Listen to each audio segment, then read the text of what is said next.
राज्यात सर्वत्र नगरपालिकांच्या निवडणुकीची रणधुमाळी सुरू आहे आणि यामध्ये जळगाव जिल्ह्यातील चोपडा येथील नगर परिषदेची जळगाव जिल्ह्यामध्ये एक वेगळी चर्चा रंगल्याचं चित्र पाहायला मिळतं आहे. कारण या ठिकाणी सत्तेत सहभागी असलेला शिवसेना शिंदे गट हा विरोधात असलेल्या काँग्रेस सोबत ही नगर परिषदेची निवडणूक लढवत असल्याने या निवडणुकीची एक वेगळी चर्चा आहे. नेमकं काँग्रेसला सोबत घेण्यामागचं कारण काय किंवा इतर फॅक्टर काय महत्वाचे वाटतात यावर बोलण्यासाठी आपला सोबत या मतदारसंघाचे शिवसेना शिंदे गटाचे आमदार प्राध्यापक चंद्रकांत सोनवणे आहेत. काय सांगणार अण्णा? सत्तेत सहभागी आपले पक्ष आपल्याला सोडून स्वतंत्र लढतायत, आपण काँग्रेस सोबत युती करून या ठिकाणी निवडणूक लढतायत. आम्ही सातत्याने महायुतीतच लढण्याचं सांगत होतो, पण भाजपकडनं कुठलाही प्रतिसाद आम्हाला आला नाही. त्यांचे शहर प्रमुख नरेंद्र पाटील यांची माझी भेट झाली होती. मी त्यांनाही सांगितलं होतं की तुम्ही वरती पक्ष श्रेष्ठींशी बोलून घ्या आणि मला निरोप द्या. तर त्यांनी कुठलाही निरोप पाठवला नाही. मध्ये त्यांच्याकडे राष्ट्रवादीचे काही कार्यकर्त्यांनी प्रवेश केला आणि तिथून त्यांची सुरुवात झाली की नगराध्यक्ष भाजप स्वतंत्र लढणार आहेत. त्याचबरोबर त्यांनी नंतर आदरणीय राष्ट्रवादीचे नेते अजितदादा यांच्या गटाशी युती केली. त्यातही राष्ट्रवादीचे जे शरद पवार गटाचे कार्यकर्ते त्यांनी प्रवेश केला. असं दोघांनी एकत्र येऊन भाजपच्या स्वतंत्र लढण्याचा विचार झाला. त्या भाजपबरोबर राष्ट्रवादी ही एकत्र आले. त्यांनी आम्हाला कुठेच विश्वासात घेतलं नाही किंवा आमच्याशी चर्चाच केली नाही. मग आम्ही शिवसेनेच्या विचाराचे असल्यामुळे आम्ही स्वतंत्र शिवसेनेचं पॅनल इथे सुरू केलं. मीनवाईल आम्हाला काँग्रेसकडनं निरोप आला की आम्ही आपल्याबरोबर येऊ इच्छितो. आम्ही विचार केला की बाबा काँग्रेसचा विचारसरणीचा मतदार या ठिकाणी आहे. मागच्या कालखंडामध्ये काँग्रेसचे संदीप भैया पाटील हे नगराध्यक्ष राहिले होते. त्यांच्या कालखंडात चांगली कामं झाली होती. जर ती बरोबर येत असेल आणि चोपडा शहराला विकास कामं ही चांगली करून घ्यायची असतील तर आपण एका विचाराने एकत्र आली पाहिजे. कारण सर्वसामान्य माणसाची अपेक्षा असते की त्याला गटरी चांगले पाहिजे, रस्ते चांगले पाहिजेत, पाणी चांगलं पाहिजे, साफसफाई चांगली पाहिजे. या जो रोजच्या ज्या गरजा आहे ह्या देण्यासाठी एका विचाराने आम्ही एकत्र आलो आणि या विचाराने एकत्र आल्यामुळे काँग्रेसची आणि आमची इथे या ठिकाणी युती झालेली. अण्णा, पण भाजपने तुम्हाला का सोबत घेतलं नाही असं वाटतं? कुठेतरी नाराजी वाटते का? कारण सत्तेमध्ये तिघ पक्ष तुम्ही महायुती म्हणून सोबत आहे, पण निवडणुकी मात्र स्वतंत्र लढताय. ते आता भाजपने मला का सोबत घेतलं नाही हे भाजपवाले सांगू शकतील ना, त्यांच्याबद्दल मी कसं सांगणार आहे. पण मी कुठे गेल्या पूर्ण 6 महिने झालेत किंवा वर्षभरामध्ये भाजपचा कुठल्याही असं आहे ज्याने माझं काम केलं त्याला मी माझ्याबरोबर घेऊनच प्रत्येक कार्यक्रमाला मान सन्मानाने बरोबर ठेवलेलं आहे. तर ते भाजपचे कार्यकर्ते सांगतील नाही ते सांगतील. पण काही लोक असतात ज्यांनी माझा आमदारकीच्या वेळेला प्रचार केला नाही, ती लोकांनी काही वरती मिसगाईड केलं असेल तर म्हणून भाजप आमच्याबरोबर यायला तयार नसेल असं मला वाटतंय. पण भाजपच्या कुठल्याही नेत्याने माझ्याशी संपर्क साधला नाही.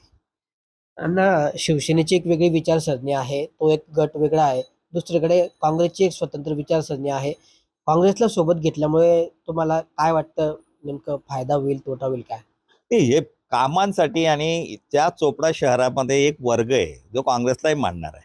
त्याचा फायदा आम्हाला होणार आहे आणि शेवटी ज्या पद्धतीने आमचे मित्रपक्ष हे त्यांचा स्वतःचा फायदा बघत असेल तर मी माझ्या पक्षाचा फायदा का बघू नये हा विचार करूनच मी त्या फायद्यासाठी त्यांच्याबरोबर युती केलेली आहे. युती करत असताना आमचे काही तत्व ठरलेले, काही विचार ठरलेले. महत्त्वाचा विचार हा की सर्वसामान्य माणूस की त्याचा विकास झाला पाहिजे, त्याला लागणाऱ्या ज्या गरजा आहे या गरजा पूर्ण झाल्या पाहिजे, हा आमचा मेन अजेंडा आहे आणि या अजेंड्यावर आम्ही काम करणार आहोत. काय वाटतं निकालात काय होईल? कारण भाजप आणि अजितदादा पवार गट आहे दुसरीकडे, दुसरीकडे तुम्ही विरोधात असलेल्या काँग्रेस सोबत युती आहे. काय जनतेचा कौल असेल इथला? तर जनतेचा कौल हा विकासामागे असतो. मी ज्यावेळेला आमदारकीला उभं राहिलं त्यावेळेला चोपडा तालुक्याचे हीच सर्व नेते एकत्र होती जे आता एकत्र आले आहेत. यांनी त्यावेळेला विरोध केला आणि त्यावेळेला चोपडा तालुक्याच्या जनतेने विकासाला मतदान केलं. असं चित्र निर्माण केलं गेलं होतं. त्यावेळेला प्राध्यापक चंद्रकांत सोनवणे म्हणजे आदरणीय एकनाथराव शिंदे साहेब यांचा आशीर्वाद घेऊन मी इलेक्शन लढत होतो की हे निवडूनच येणार नाहीत. पण जनतेने दाखवून दिलं. माझ्याबरोबर कोणताच नेता नव्हता. मी स्वतः आणि माजी आमदार लता सोनवणे हे दोघंच या ठिकाणी फिरवतो. पण कार्यकर्ते मात्र निष्ठेने जिद्दीने फिरवते. भाजपचे काही कार्यकर्ते नक्की फिरलेत. त्यांनी मला मदत केली. पण 90% कार्यकर्ते हे विरोधातच होते. त्यांनी विरोधातलं काम केलं हे सर्व जग जाहीर आहे. पण चोपड्याच्या जनतेला ही विकासाला मतदान करणारी जनता आहे. त्यांनी तिघं याच्या इलेक्शनमध्ये दाखवून दिलं आणि विकासाला मतदान केलं. गेल्या वर्षभरापासून आम्ही चोपडा शहरामध्ये विकासाची कामे करतो आहोत. आणि त्या विकासाच्या जोरावरच आम्ही मतदान मागणार आहोत आणि आम्हाला 100% खात्री की शिवसेनेचाच नगराध्यक्ष होईल. आता या ठिकाणी तुम्ही प्रचाराला सुरुवात झालेली आहे जवळपास. कुठेतरी आपला सत्तेत सहभागी असलेला मित्रपक्ष भाजपच्या विरुद्ध तुम्हाला प्रचार करावा लागणार आहे. नाईलाज असतो, परिस्थितीनुसार वागता लागतं. मानवाचा निसर्गाचा नियम आहे. परिस्थितीचे समझोता नाही केला तर त्याचं अस्तित्व संपतं. हे डार्विनचा उत्क्रांतीचा सिद्धांत आहे आणि मी बायोलॉजीचा प्राध्यापक असल्यामुळे मी निसर्गाशी संघर्ष करण्याची पद्धत मला लहानपणापासून माहिती आहे. कोणता फॉर्म्युला असा हा? असा कोणता फॉर्म्युला आता फॉर्म्युला तोच आहे ना, विजय विजय आणि विजय. तर 80% समाजकारण आणि 20% राजकारण हे हिंदू हृदय सम्राट सरसेनापती बाळासाहेब ठाकरेंनी शिकवलेले आहेत. आणि तो विचार घेऊन आमचे पक्षप्रमुख आदरणीय एकनाथरावजी शिंदे साहेब, आदरणीय गुलाबरावजी पाटील आणि माजी आमदार लता सोनवणे यांनी खूप कामं केली आहे ना मतदारसंघात. आणि त्या कामाच्या भरोश्यावरच आम्हाला विश्वास आहे की आम्ही 100% आमचा नगराध्यक्ष निवडून आणू.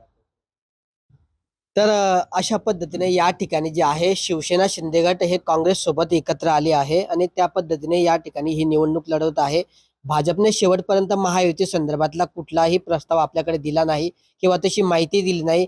भाजप जर स्वतःच्या फायद्यासाठी स्वतः स्वबळावर लढण्याचा विचार करत असेल तर मी माझ्या फायद्याचा विचार का करू नये असं म्हणत शिवसेना शिंदे गटाने या ठिकाणी काँग्रेस सोबत हातमिळवणी केली आहे.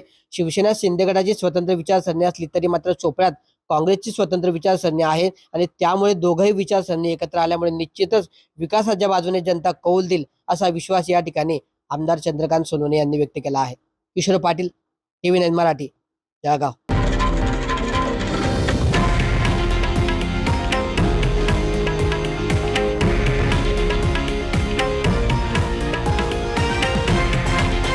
हे आहे देशातील नंबर 1 न्यूज नेटवर्क आणि आपण पाहत आहात TV9 मराठी, एकमेव.